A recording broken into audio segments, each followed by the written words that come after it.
Okay. Hello everyone. Today is our 17th lecture of sequential circuit. Okay. So आज हम asynchronous counter में 4 bit का counter design करेंगे. Okay.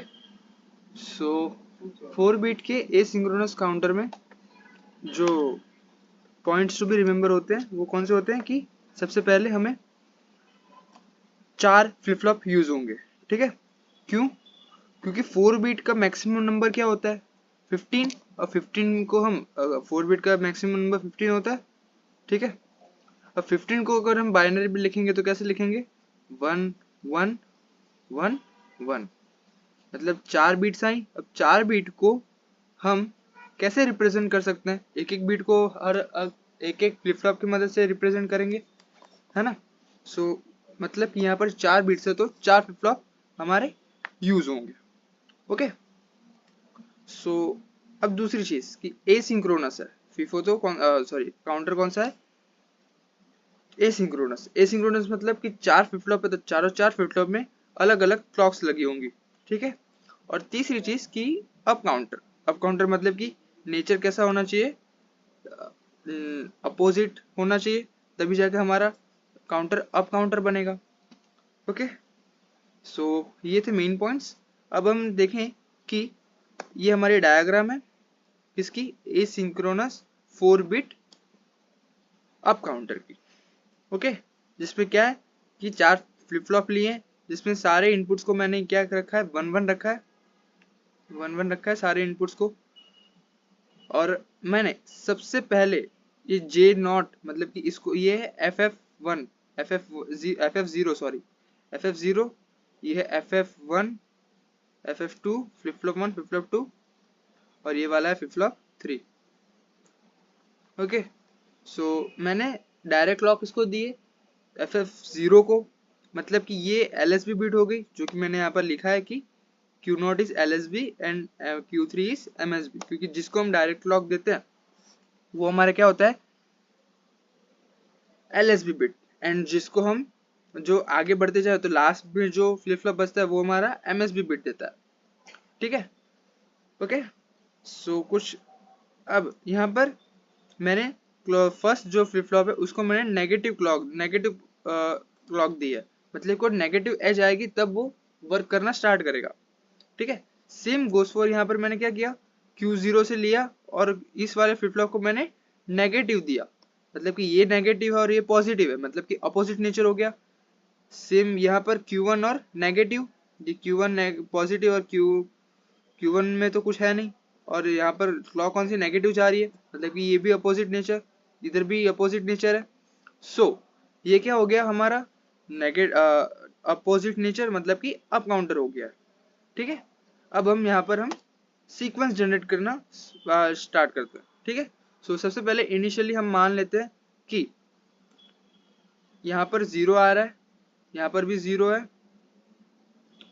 यहाँ पर भी 0 है यहाँ पर भी 0 है मतलब कि स्टार्टिंग सेट हमारी 0 0 है.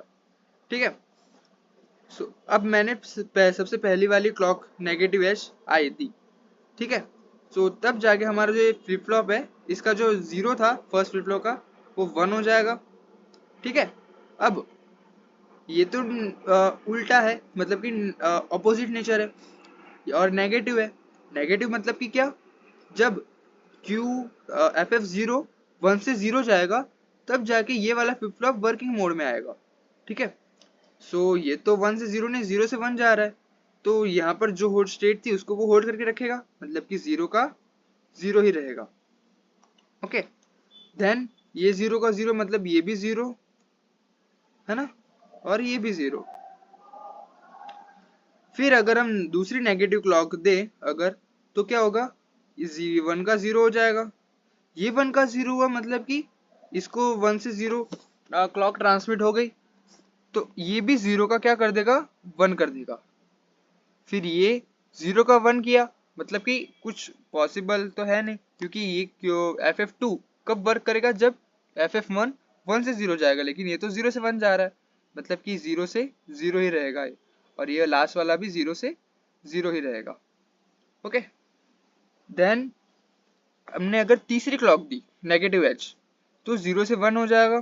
0 से 1 मतलब कि ये तो कुछ वर्क करेगा ही नहीं, 1 का 1 ही रखेगा, ये 0 का 0 रखेगा और ये भी 0 का 0 ही रखेगा। देन हमने चौथी क्लॉक दी तो क्या होगा, 1 से 0 हो जाएगा। 1 से 0 मतलब ये वर्किंग मोड में आ जाएगा सेकंड फ्लिप फ्लॉप। सो ये 1 जो था उसका 0 हो जाएगा। अब सेकंड 1 का 0 हुआ तो थर्ड जो sorry first second flip flop जो 1 का 0 हुआ उसमें ये FF3 में भी वर्किंग मोड में ला देगा उसको। क्यों? क्योंकि जो FF1 था वो 1 से 0 हो गया, इसलिए ये 0 का 1 हो जाएगा। और ये 0 का 1 हुआ कौन सा, FF2, मतलब कि FF3 नॉन वर्किंग में ही रहेगा, क्योंकि FF3 को भी क्या चाहिए, Q2 जब 1 से 0 ट्रांसमिट हो, क्योंकि नेगेटिव क्लॉक है, इसलिए ये 0 का 0 ही रखेगा। ऐसे हमारी स्टेट्स जनरेट होती जाएगी, जिसको हम कुछ इस तरीके से लिख सकते हैं। ठीक है, जैसे कि हमने पहले लिखा 0 जो कि हमने स्टार्टिंग स्टेट ले ली। देन हमने फर्स्ट क्लॉक दी, तो फर्स्ट क्लॉक देने पर क्या हुआ, हमारा डेसिमल में 1 आया, ये 1 है। फिर सेकंड देने पे 2, थर्ड देने पे 3, फोर्थ देने पे 4। ऐसे करते करते करते हमने कितनी स्टेट्स जनरेट कर लेते हैं हम, 15। ओके, आप आगे प्रोसेस ऐसे करके देख सकते हो, तो 15 स्टेट्स आपको मिलेगी। देन 15वीं क्लॉक देने के बाद आप अगर 16वीं क्लॉक दो तो वापस आप कहाँ आ जाओगे, स्टार्टिंग स्टेट पे, जो कि क्या थी, 0 0 0 थी। ये ट्रू टेबल क्या है, क्लॉक है। सबसे पहले तो 0 एक एक हम क्लॉक दे रहे हैं। फिर ये पहले 4 इनपुट्स हैं, और ये है जो हमारा दूसरे इनपुट्स आ रहे हैं ना हर फ्लिप फ्लॉप के एंड में, वो उसके कॉम्प्लीमेंट्स है। ठीक है, सो कुछ इस तरीके से हमारा ये अप काउंटर बन जाएगा। ठीक है, अगर हम डाउन काउंटर की बात करें तो अब तो आप समझ ही गए होंगे कि डाउन काउंटर कैसे बनता है। डाउन काउंटर में मेन चीज क्या होती है, नेचर कैसा होना चाहिए, सेम होना चाहिए।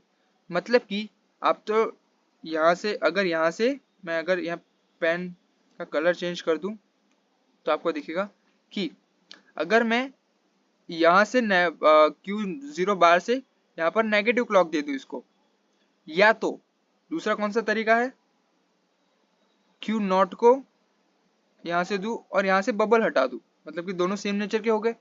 उस अगर से और यही अप्लाई हमें करना है हर एक फ्लिप फ्लॉप के क्लॉक में।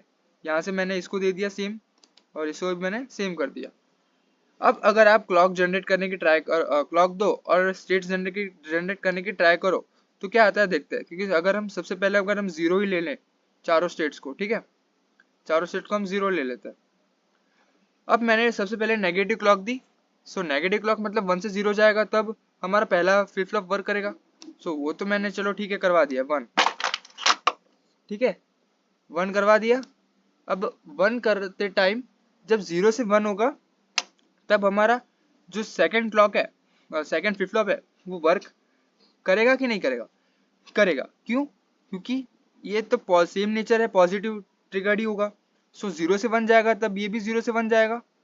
अगर सेम यही चीज इधर भी अप्लाई होगी मतलब ये भी 0 से 1 हो जाएगा, सेम चीज इधर भी अप्लाई होगी जो भी 0 से 1 हो जाएगा। ठीक है, क्योंकि सारे फ्लिप फ्लॉप सेम नेचर में वर्क कर रहे हैं, जो यहाँ पर पॉजिटिव है और यहाँ पर भी पॉजिटिव है। अगर हम दूसरी क्लॉक दें तो दूसरी क्लॉक देने पर क्या होगा, ये नेगेटिव क्लॉक आई तो नेगेटिव पर ये 0 हो जाएगा। फिर ये 1 से 0 हुआ, 1 से 0 हुआ मतलब ये सब तो कहाँ 0 से 1 पर वर्किंग करता है, लेकिन ये तो 1 से 0 रह रहा है, मतलब ये 1 का 1 ही रखेगा। ये 1 का 1 रख रहा है मतलब कि ये भी 1 का 1 रख रहा है, और ये भी 1 का 1 ही रख रहा है। ठीक है, मतलब कि 1 1 सबसे पहली स्टेट कैसे 0 0 0 0 मतलब कि 0 डेसिमल में। देन हमारी क्या है 1 1 1 1 मतलब कि वो 15 हुई। देन ये 1 1 1 एंड 0 मतलब कि ये 14 हो गई।